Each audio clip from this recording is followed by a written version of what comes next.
Moi tyypit, mä oon Sofia ja mä oon vessassa. Mä oon meikkaamassa. Mä en jaksa vaihtaa vaatteita, kun mä meikkaan, koska miksei. Miksi meikillä on aikaa? No niin, vihdoin. Mä siis kävin tässä äsken vessassa.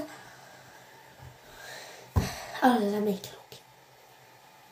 Millä? En mä tiedä. Tai jollain. Onkohan tää meikkivoidetta? Okei, tää on meikkivoide. Hei, mulla taitaa olla se siväli täällä vessassa. Jossakin.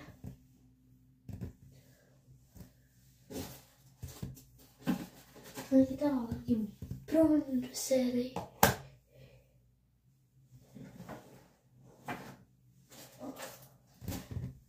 Okei, mä löydän sitä tuolla, jos mulla on aina varaa.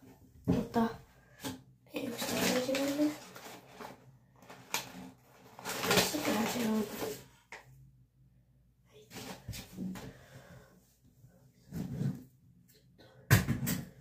Missäköhän se on? No, siis mulla on ekstra. Ai, täällä se on. Se on ihan liikaa. Ja pistä sitä vielä. Mitä mekin alkaa. Onneksi mulla on niitä kuvia tai tällaisia vähän toisenlaisempia täällä. Tällaisia. Ehkä tällä voi levittää meikkivoiteella. Tällä. Mutta ehkä kautsoon. Tää on siis tämmönen meikkivoide, että mä sitten vähän hienommaksi.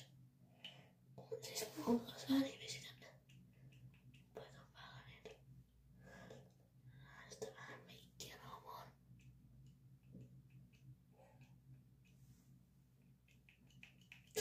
Täällä ei kyllä näin hirveästi oo. Tiedättekö sen tunne aina, kun te levitätte meikkivoideen, että se ei levity aina kunnolla. Sitten hiukset tulee aina tielle, jos teillä ei ole salaspantaa. Jos mulla ei oo sitä. Onko se muu kuin tämä? Ne on vähän oikein levittää, kun pitää hiukset tälleen elämällä ihan hirveällä. Sanokaa näin, jos tälleen tumakkamalla. Hetäkö? Eikä nyt siellä tulee aika moni, että ei. Sanoita. Mutta tulee kakkososa. Tästä ihan heti. Tulee kakkososa. Ja siis mulla on todettu kanssa, että meikki on ihan tyhmää. Etenkään sit meikalla se pilaa ihon. Et meikki pilaisi ihon. En mä usko sellaisia humpukeja.